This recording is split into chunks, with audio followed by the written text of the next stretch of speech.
Hi there, welcome to Dundee Piano. Today we're going to have a look at Burgmuller's Candeur, and it's the first one from his series of Easy and Progressive Studies. It's number 1. So it's about grade 2 level, this one. And we're in a kind of C major position. We're going to look at the left hand first of all. We're starting with a low C major chord. So we've seen this in several other songs, but let's look at pinky on C, 3 and 1 on E and G. Yeah, so that's your first position, and that's where you keep coming back to on this side for that kind of shape. Now once you've got the hang of that pattern, then the top 2 notes move up 1 key each. Yeah, and then they go back again to the first position. So you can practice going between the C chord and the next one, which is actually an F chord. F-A-C, but the C's down here. So there's your first line, yeah? Let's take it a line at a time. So once you've got that on the left hand, the right hand is not middle C, it's the one above, so the next C. And if you keep your hands in that shape, number wise, 5, 3, 2, 1, 5, 3, 2, 1. And that 5, 3, 2, 1 pattern will come into play in the next couple of bars as well. So putting them together for first. Now the left hand moves up a key, the right hand actually goes up until your pinky is on the high C. So you started with your thumb on this C, but now your pinky goes to the high C and you play 5, 3, 2, 1 again.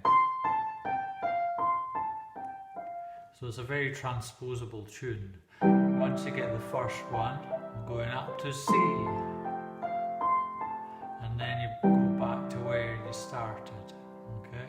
It only does it once because it changes over to 2 on B.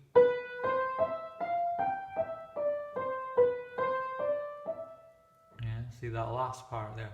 So you're going downwards, cross, 3, 4, 5, 3, 2, 1, 2, 1, 3, 4, 2, 3 even. Yeah, so you can see that melody changing on the way. And now that's setting up the second line.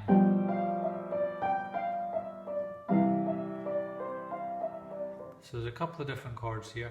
This one here is like B, F and G. It's the B, F, G chord, okay? So from where you were to start with, your thumb is the same.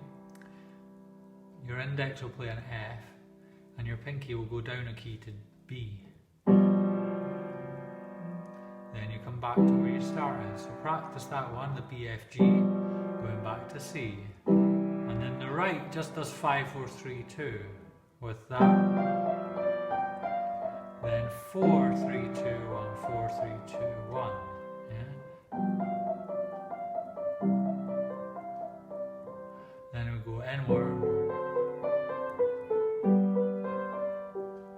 So this chord here, it might be a bit of a big stretch for you if you can't quite get to middle C. But you could always just play the low 2 notes if you want. Or if you can manage all 3 of them. D, F sharp, middle C. And on the right we're doing pairs of notes. See how they're all like a descending pair.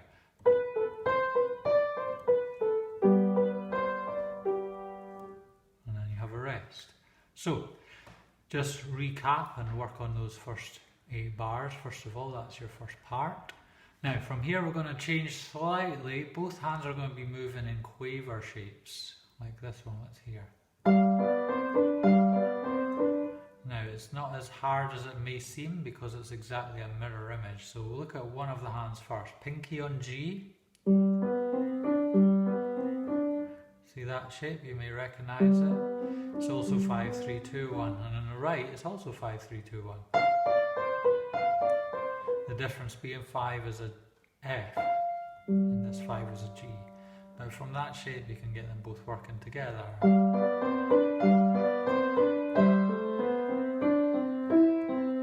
What changes here? You have all your 5 notes. So we're going up, ba, ba, ba, da, da, and it's just the same. So when the right hand moves from here, chord, same,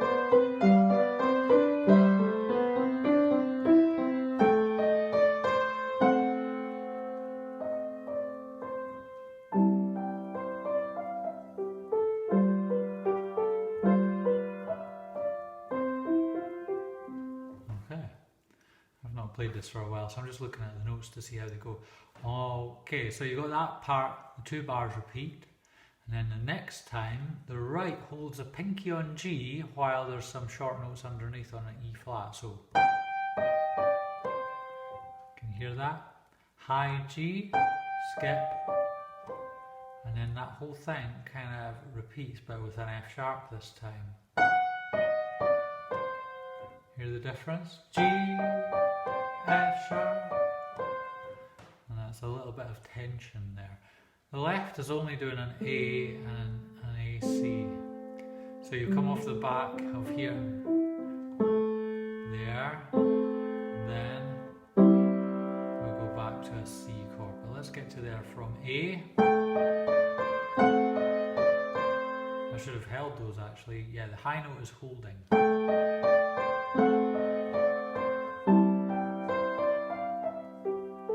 These are again in pairs.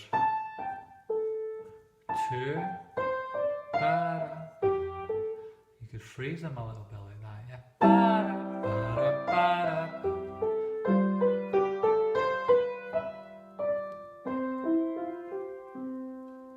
And then, yeah, the left hand goes briefly into treble clef for a G7. In this version anyway. Although if I was notating, I'd probably just stay bass. I don't know why I have to go treble. Anyway, the right hand on the repeat stays C. Second time bar. A bit of a scale.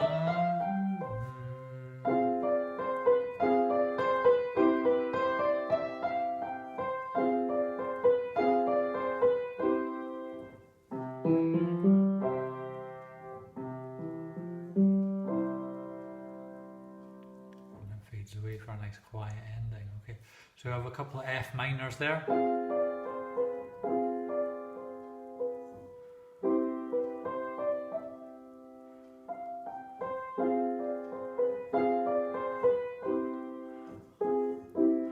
There's your little chord change on the left. So we're firmly in treble for this part.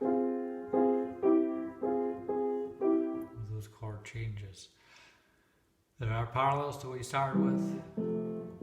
This time we're going minor. Okay, and then, yeah, the right hand is following a 5-3-2 one again.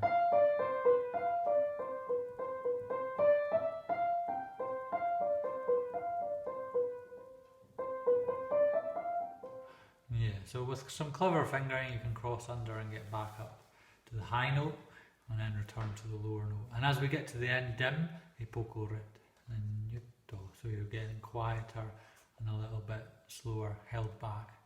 It's going right down to pianissimo very quietly. Okay, there you go. So there's a brief introduction to La Candeur. Hopefully you enjoyed that, and I'll see you next time. Thanks for watching.